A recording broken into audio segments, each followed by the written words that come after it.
சென்னையில் நடைபெறவுள்ள போர் பாதுகாப்பு ஒத்திகைக்காக கும்மிடிப்பூண்டி வழியாக ராணுவ டாங்கிகள் கொண்டுவரப்படுகின்றன. அந்த காட்சிகளை பார்க்கலாம்.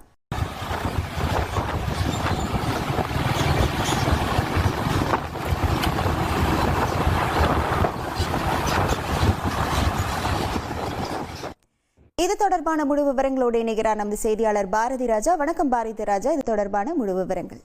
கண்டிப்பாக நாடு முழுவதும் நாளைக்கு போர்க்கால ஒத்திகை நடைபெற இருக்கிறது. சென்னையில 3 இடங்கள் குறிப்பிடப்பட்டிருக்கின்றன. குறிப்பாக சொல்லணும் என்றால் விமான நிலையம், அதே போல சிபிசிஎல் நிறுவனம், அதே போல மணலியில் உள்ள வெடிகுண்டு தொழிற்சாலை, இந்த 3 இடங்கள் குறிப்பிடப்பட்டன. இந்த நிலையில் இந்த போர்க்கால ஒத்திகையில் பங்கேற்பதற்காக ராணுவ டாங்கிகள், அதாவது பீரங்கி டாங்கிகள் வரவழைக்கப்பட்டிருக்கின்றன. அந்த காட்சிகளை தான் நாம் பார்த்து கொண்டிருக்கிறோம். போர் நடக்கும்போது எப்படி இருக்கும், அதை ரிட்டாலியேட் சொல்வார்கள், அதுக்கு பதிலடி கொடுப்பது, அனைத்துமே போர்க்காலங்களில் எப்படி இருக்குமோ அந்த வகையில் ஏற்பாடு செய்து ஒத்திகை பார்க்க இருக்கிறது. அதற்காக ராணுவ டாங்கிகள் தற்போது கும்மிடிப்பூண்டியில் இருந்து சென்னை வந்து கொண்டிருக்கிறது. நாளை காலை எத்தனை மணிக்கு இந்த ஒத்திகையானது தொடங்கும் என்பது குறித்த அறிவிப்பை இன்னும் சற்று நேரத்தில் அரசு வெளியிட வாய்ப்பு இருக்கிறது. உங்கள் விவரங்களுக்கு நன்றி பாரதி ராஜ்.